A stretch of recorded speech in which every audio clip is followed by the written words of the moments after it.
Welcome, everyone. We have an exciting episode to get into.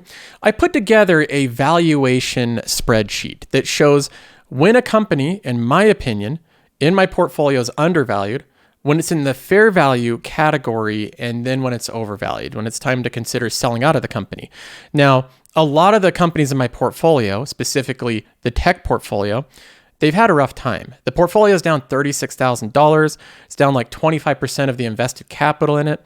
Companies like Amazon and Netflix and Google and Microsoft and Adobe and Salesforce, all of these companies have been moving down in price. And some of them are getting to the range where they're starting to draw my attention to when I potentially want to start buying them again heavily. And that's what we're going to be talking about.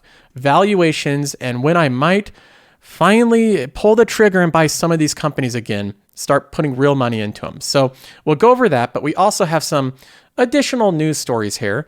One of them is with Amazon, my biggest holding. This is unique news about their Thursday night football. They had record numbers of Amazon Prime signups. I'm going to explain why that's the case, why it beat out days like Amazon Prime Day and Black Friday and other big days. And I want to talk more generally about Amazon's position and growth in media, becoming a media empire. And then we also have some bonus news, some news that I wanted to throw in for good measure. Now, I looked at this headline and I was a bit shocked, to say the least. This was a bit shocking. The Beyond Meat COO, which this isn't the most professional picture because this is a mugshot, but this is the chief operating officer of Beyond Meat who was arrested for biting a man's nose off after a college football game. The CEO really went above and beyond for meat in this case. So we have to talk about that news. We'll get to the Beyond Meat COO and his zombie-like actions at the end of this video. Now, let's go ahead and jump into the story fund here. And I want to just give a quick disclaimer, a quick overview before we jump into the details of which companies I'm going to buy and where I see their valuations. The disclaimer is that there's different type of companies that you can go into. You can pick dividend paying companies. You can pick growth companies. You can pick small cap companies. You can pick value companies with very low PE ratios. We have all these different options in the market. And at different years and different times in macroeconomic events, they fare differently. In the situation we're in right now, which is one that I've highlighted in a previous video on my other channel, it's a situation where I think there's a high likelihood of lots of macroeconomic headwinds. Things like higher inflation than expected, the Fed doing more tightening than expected, a drying up of liquidity, higher cost of capital. We have valuations that are difficult for different companies. And I think with the macroeconomic environment we're in, that there's a high likelihood that this type of portfolio, specifically tech portfolios that have their cash flows out in the future, like Amazon and Netflix and Salesforce, these type of companies where the cash flows are further out, if we go into these macroeconomic headwinds with higher interest rates, higher inflation, I don't think this type of portfolio will do that well. I frankly think that this portfolio and the story fund will underperform until these things get ironed out. It's going to continue to be a very bumpy road. And if you're looking to just protect your wealth and do well over the next year, I think the type of companies that will actually do really well and outperform are the high cash flow dividend paying companies that you find in ETFs like SCHD. So I think those companies are likely to do better if these macroeconomic headwinds really happen than these type of companies. So why am I still invested in these type of companies? Well, because this is a tech portfolio and my investment horizon is more than just a year. Even though I think these companies will struggle for the next year or so, I plan on just using that struggle and the price moving down as an opportunity because my investment horizon is not 1 to 2 years, it's 5+ years. I'm going to hold these companies hopefully for a very long period of time. I'd love to own Amazon for the next 20 years. So that's my disclaimer. Just to begin with, before we even get into these companies, I really do think there's a good chance that these tech companies will continue to struggle in the current environment. We have news right now that Jerome Powell, he's going to come out and raise interest rates by 75 basis points. He's going to say that they are committed firmly to bringing down inflation, that they'll raise interest rates and keep them high for as long as necessary to crush inflation. And it's just difficult to invest in tech companies when you have the Fed doing this type of stuff. it really puts downward pressure on these companies. As interest rates go up, the discount rate goes up, future cash flows are worth less money, and companies that have current high amounts of free cash flow are worth more. So that's my thought process and my big disclaimer before we jump in. Having said that, I'm still investing. I'm not changing the plan. Just wanted to make people aware of that. Now, if we look at my current companies, let's go ahead and first take a look at the performance of the Story Fund. I haven't been doing much over the past couple of months. I haven't really been buying much. I haven't been selling anything. I've just been holding the portfolio basically the same. And you can see the performance here. The S&P 500's in red, the Story Fund's in blue. So we've just been trailing the S&P 500 since the beginning of the year by around the same amount. We've narrowed it slightly, but we're still around 19% below the S&P 500. So we have ground to make up. I think we'll continue to trail it like this unless one of the companies really takes off, like Amazon or Google or Microsoft. But right now, this is what it looks like. If I look at the bets that I'm making, the most significant bet is Amazon. Next up, we have Netflix, Google, Microsoft, and Adobe. A lot of the top tech companies that, in my opinion, are going to outperform over a long enough time horizon. Now, a couple months ago, I put together this little valuation spreadsheet, and this isn't anything definitive. This is a gauge, a rough estimate of how I'm viewing the valuation of my companies. So I wanted to share this with you and just kind of go over if I think a company is around fair value, undervalued, or overvalued. So let's go ahead and go through this for these companies. And again, I put this together a few months ago. So the valuations have stayed the same. The price of the company has changed in most cases. With Amazon, I have a fair value estimate of Amazon of 170. The company currently trades at 120, 122. I think overvalued is 240 and undervalued range is around 125. Right now, I think Amazon is in the undervalued range. I think it's right there, mostly undervalued. And I think if it gets closer and closer to $110, $100 a share, and if Amazon goes below $100 per share, I'm going to be buying more of the company. Even though I own a lot, if it goes below $100 a share, I'll probably be buying another $5,000 to $10,000. So that's when I'll be buying Amazon. I already own too much of it to just buy more if it goes down a bit. If it goes down a lot to below $100 per share, I'm a big buyer of it. Once again, adding more of it to the portfolio. I think the company is just too good. We'll talk about this news in a minute. Too many things are going too well for Amazon. The only real risk I see for this company right now is government regulation, Amy Klobuchar's bill. I think that could be detrimental, but outside of that, I think the company's a buy right now. I think at below $100 a share, I think it's a still. So that's my thoughts on it. 170 is fair value, 125 is undervalued. Right now, I think it's in the undervalued category. Next up, we have Google. This is one of my biggest holdings, and surprisingly, Google had a good run, and then it's pulled back a lot this year. I'm actually in the red on this company, which this was one of the better companies in 2021.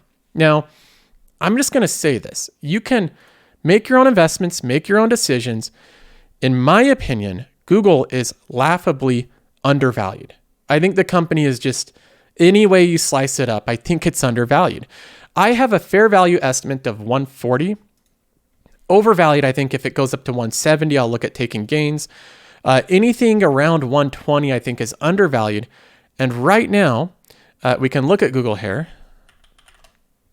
Company's trading at 102.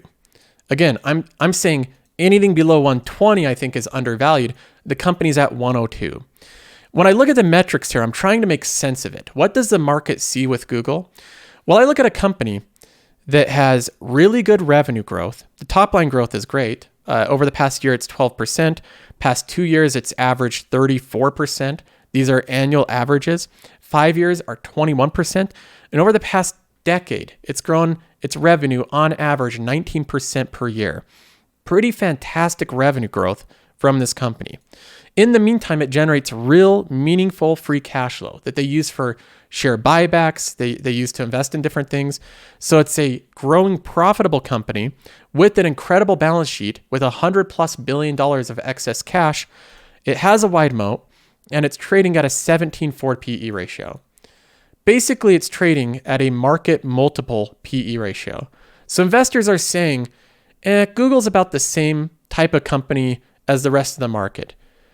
They're kind of pricing it the same as the average company in the market, as if Google has an average moat, average growth prospects, average fundamentals.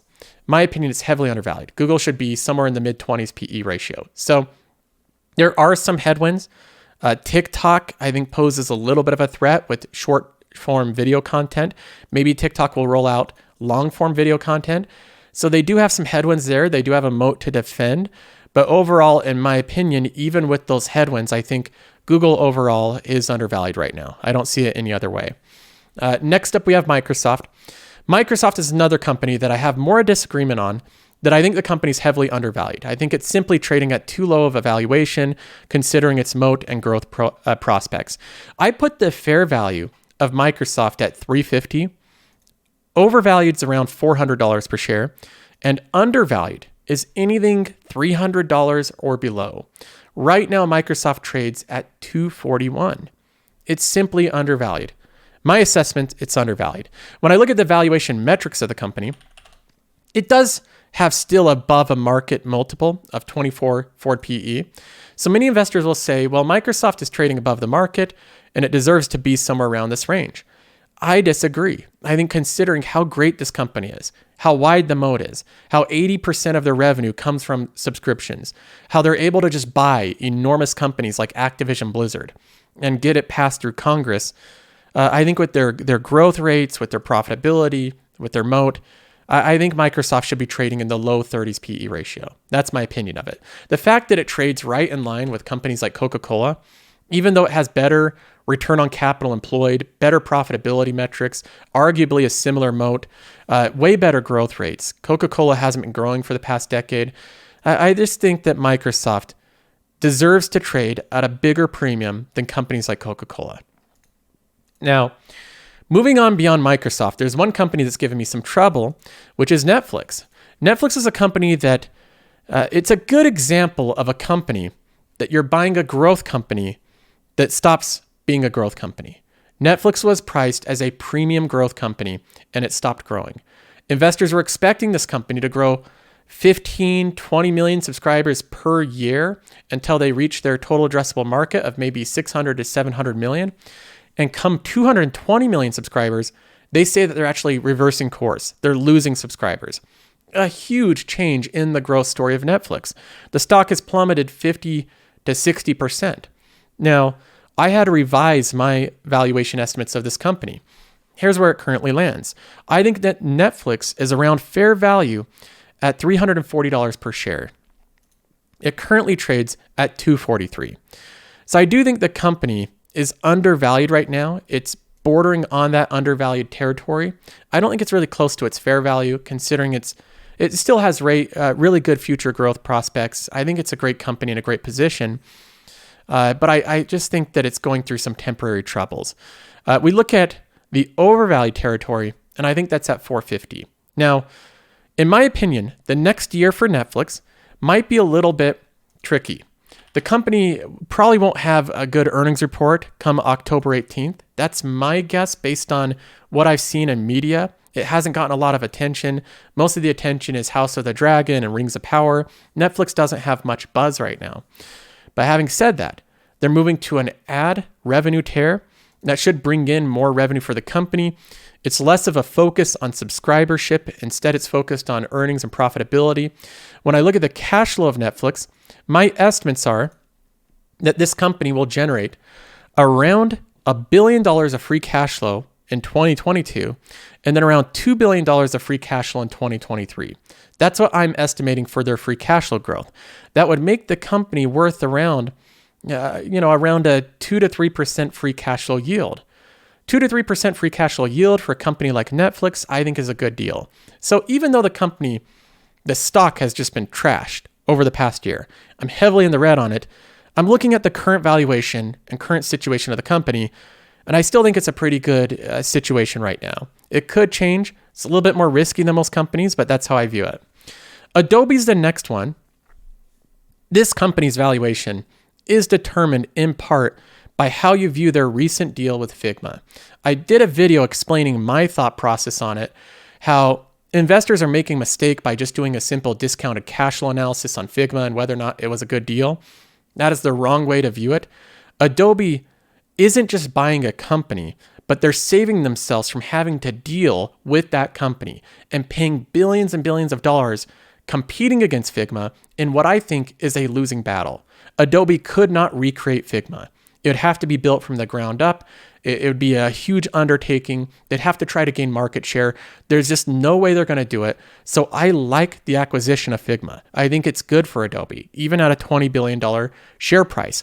I'm a stock owner of Adobe, and I hope the deal goes through. I hope that Congress doesn't block it.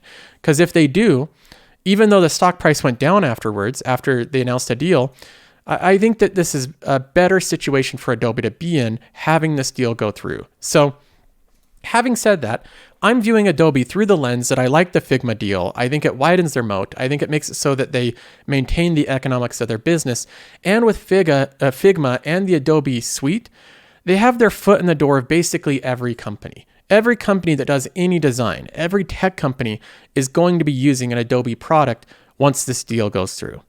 Having said that, let's go ahead and look at the fair value, overvalued and undervalued. Fair value, 450.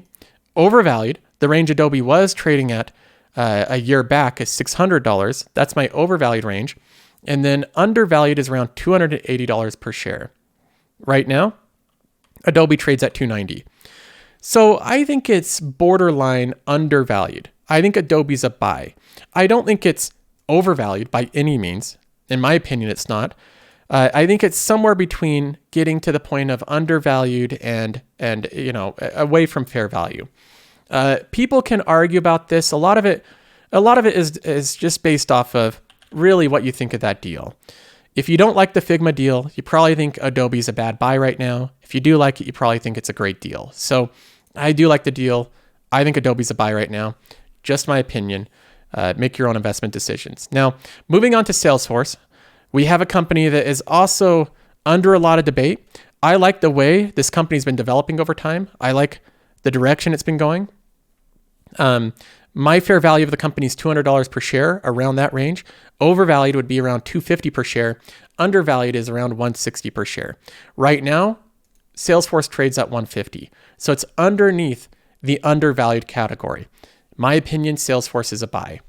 I think the problem with Salesforce, the way that I view this company, is there was a big movement away from cloud companies as we see all this macroeconomic stuff happen. Rising interest rates, we want companies that produce real cash flows, and we got to get out of the cloud companies and move into the dividend cash flow companies, right? And Salesforce got sold out of in the basket of all these other cloud companies like Cloudflare, CrowdStrike, all these different ones that are far less mature companies. But I think investors have this wrong. Salesforce has a free cash flow yield of 3.8%. That's very high for a company growing free cash flow as fast as they are. They have real free cash flow growth. Last year they generated $4.09 billion of free cash flow. Their free cash flow per share is growing at a very steady clip. And Salesforce was previously one of these companies that was diluting the shareholder. You can see the amount of shares outstanding going up over time, but now they've announced share buybacks. So they're going to be buying back their own share, leveling this out, no longer diluting the shareholder. So I don't think this is just some cloud company that's unprofitable, that's relying on investor, cheap capital and shares to fund their growth. I view Salesforce as more of a mature company, very steady free cash flow growth, and it's going to be non-dilutive here in the future. In my opinion, the company is in the buy range, and I'm likely going to be buying this company soon.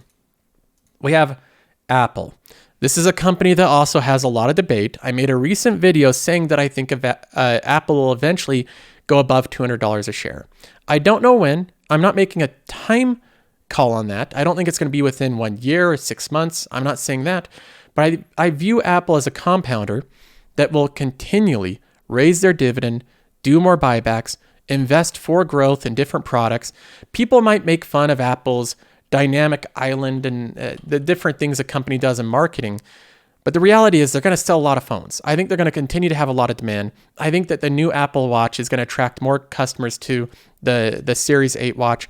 I think their product lineup is really good this year, in my opinion. The reviews online are fantastic by different YouTubers.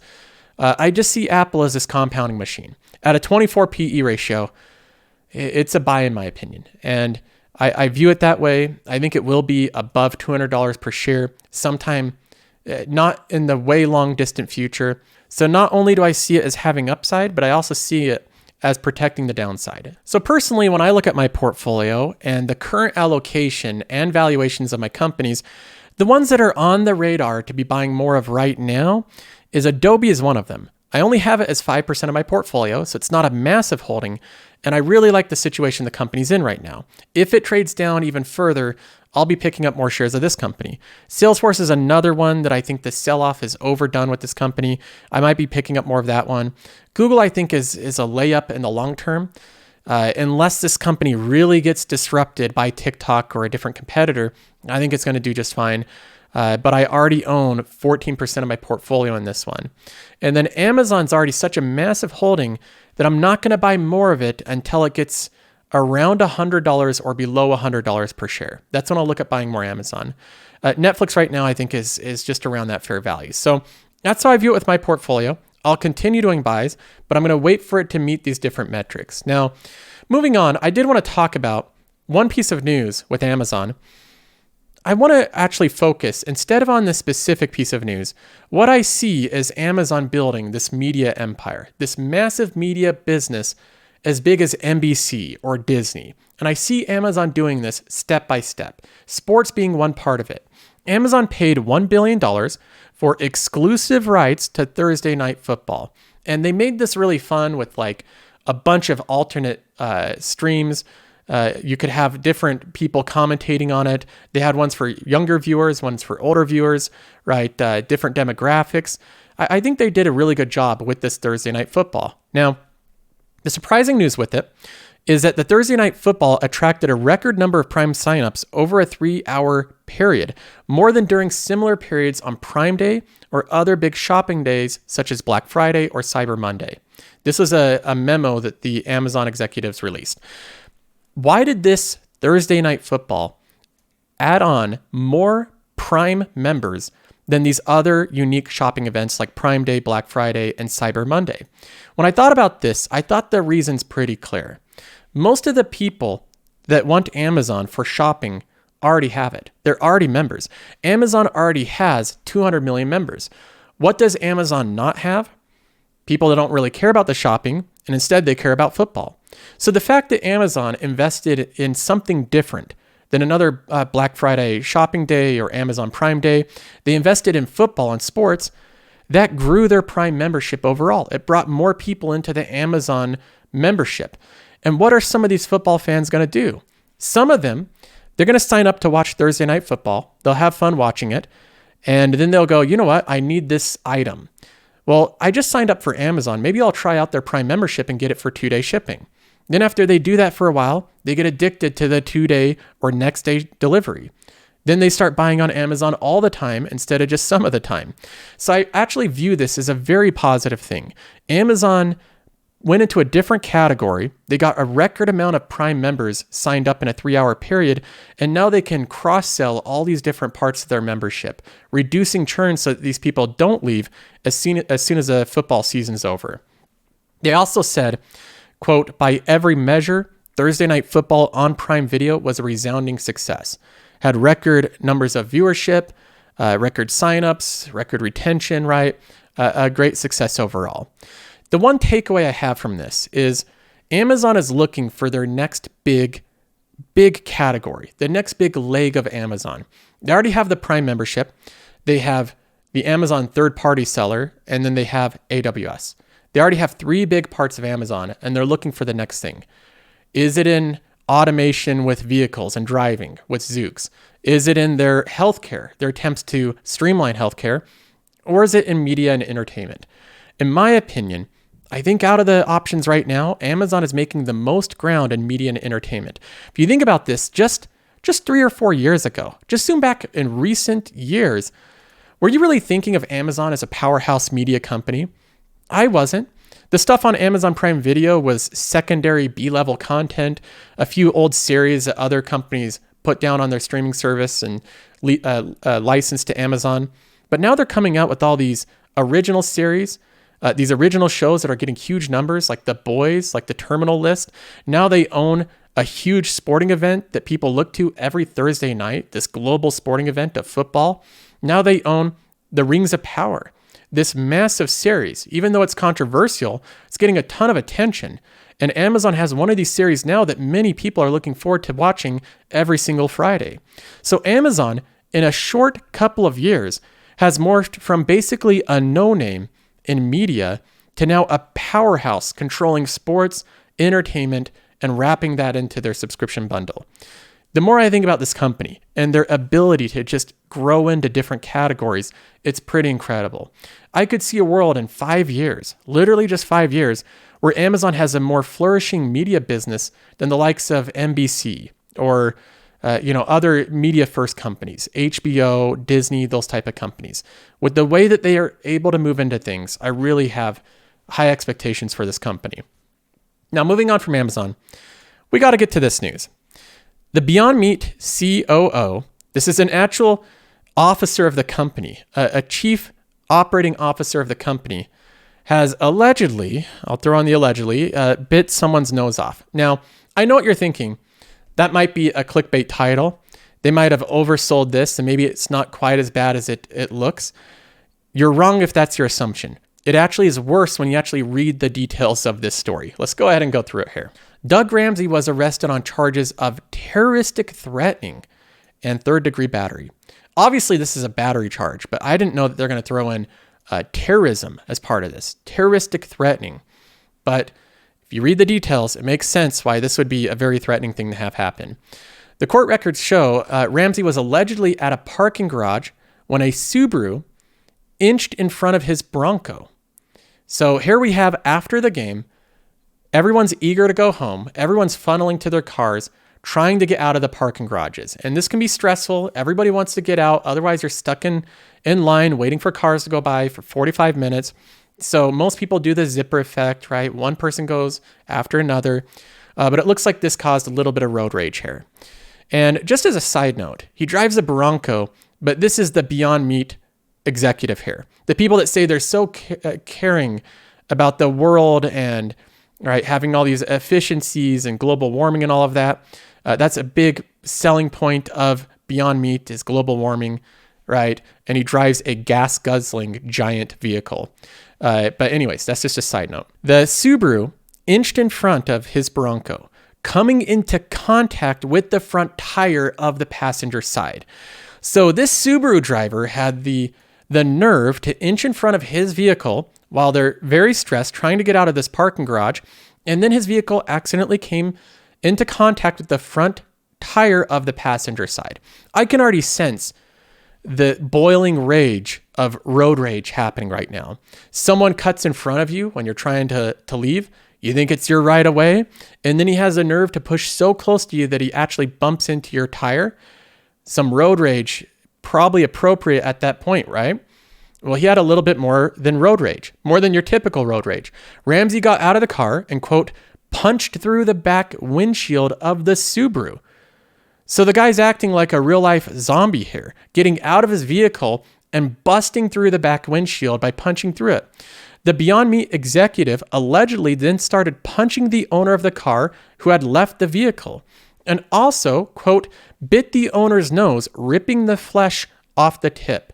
He also threatened to kill the other man, according to the report.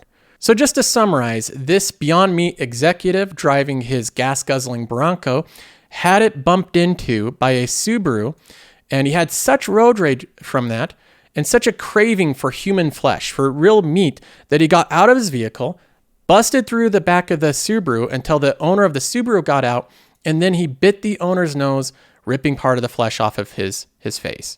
And he also threatened to kill another person. Just a side note there.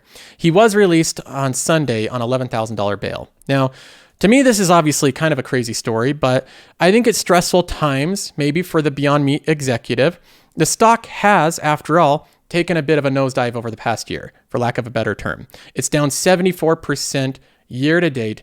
It hasn't been a good performance. In my opinion, It's not a good stock. The fundamentals are terrible. And of course, aside from the fundamentals of the company, I think the executive team and management of the company has some issues to deal with. So that's all for now. That's all the stories we have today. I hope you enjoyed the episode. I'll see you in the next one.